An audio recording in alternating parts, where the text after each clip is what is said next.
بسم اللہ الرحمن الرحیم۔ آیت اللہ علامہ سید علی سیستانی لڑکیوں کو نصیحت کرتے ہوئے فرماتے ہیں کہ میں لڑکیوں کو پاک دامنی کی خاص تاکید کرتا ہوں، کیونکہ خواتین حساس ہونے کی وجہ سے پاک دامنی کی جانب توجہ نہ کرنے کے برے اثرات سے زیادہ متاثر ہو سکتی ہیں۔ لڑکیوں کو چاہیے کہ وہ متوجہ رہیں اور بناوٹی اور جھوٹی احساسات کے دھوکے میں نہ آئیں، اور جل گزر جانے والے تعلقات اور دوست نہ بنائیں جس کی لذت تو ختم ہو جاتی ہے لیکن برے اثرات اور ناگوار اثرات ہمیشہ باقی رہ جاتی ہیں۔ لہٰذا لڑکیوں کے لیے مناسب نہیں کہ وہ مستحکم اور مستقل زندگی کے علاوہ کچھ اور سوچیں، اس لیے کہ ان کی سعادت اور بھلائی اسی میں ہے۔ اور کتنی قابل قدر اور تعریف کے لائق ہیں وہ خواتین جو ظاہری چال چلن کی حفاظت کرتے ہوئے وقار اور پاک دامنی کے ساتھ اپنی زندگی کے امور اور تعلیم حاصل کرنے میں مصروف ہیں۔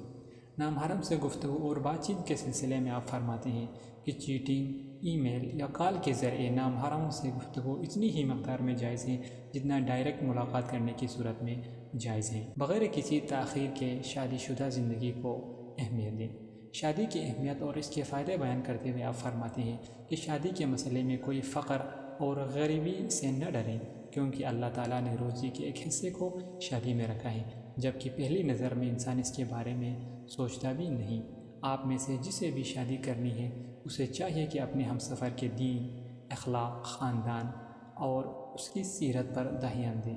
خوبصورتی، جسمانی وضاقت اور نوکری جیسے مسائل کو اہمیت دینے سے پرہیز کریں، کیونکہ یہ چیزیں دھوکہ دینے والی ہیں، اور جب انسان کی زندگی میں سختیاں آتی ہیں تو پھر اس وقت ان چیزوں کی حقیقت سامنے آ جاتی ہیں۔ حدیث میں آیا ہے کہ صرف خوبصورتی کی وجہ سے کسی لڑکی سے شادی کرنے سے پرہیز کریں۔ اس کے ساتھ یہ بھی جان لیں کہ اگر کوئی شخص کسی لڑکی سے اس کے دین اور اخلاق کی بنیاد پر شادی کرے تو ایسی شادی کو اللہ تعالیٰ بابرکت قرار دیتا ہے۔ لڑکیاں اور ان کے سرپرست یا والدین ہوشیار رہیں کہ کام اور پیشے کو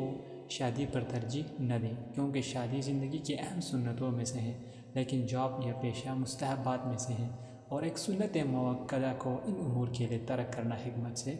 دور ہے۔ اور لڑکیوں کے سرپرست کے لیے جائز نہیں کہ لڑکیوں کی شادی میں رکاوٹ پیدا کرے، مثلا زیادہ مہر، چچزاد بھائی سے شادی کی امید یا کسی سید سے شادی کا انتظار جیسی رسم و رواج کی وجہ سے شادی میں رکاوٹ نہ بنے۔ اللہ نے ان چیزوں کو واجب قرار نہیں دیا ہے، اس لیے کہ اس کام میں بہت زیادہ نقصانات اور برائیاں ہیں جسے ہم نہیں جانتے۔ اور جان لیں کہ اللہ تعالیٰ نے باپ یا دادا کو اس لیے ولی قرار دیا ہے تاکہ وہ لڑکیوں کی مصلحت، ان کی اچھائی اور ان کی خوشبختی کے لیے کوشش کریں، اور جو شخص بھی مصلحت کے بغیر لڑکی کی شادی نہ ہونے دیں تو وہ شخص گناہ گار ہے، اور جب تک لڑکی اس رکاوٹ کے برے اثرات سے متاثر رہے گی اس گناہ کے اثرات اس شخص کی زندگی میں بھی باقی رہے گی۔ لڑکی کے برابر یا دیندار لڑکا ملنے پر اس کی شادی میں تاخیر ہونے نہ دیں تاکہ معاشرہ ایک بہت بڑی برائی سے بچ سکے۔ والسلام علیکم ورحمۃ اللہ وبرکاتہ۔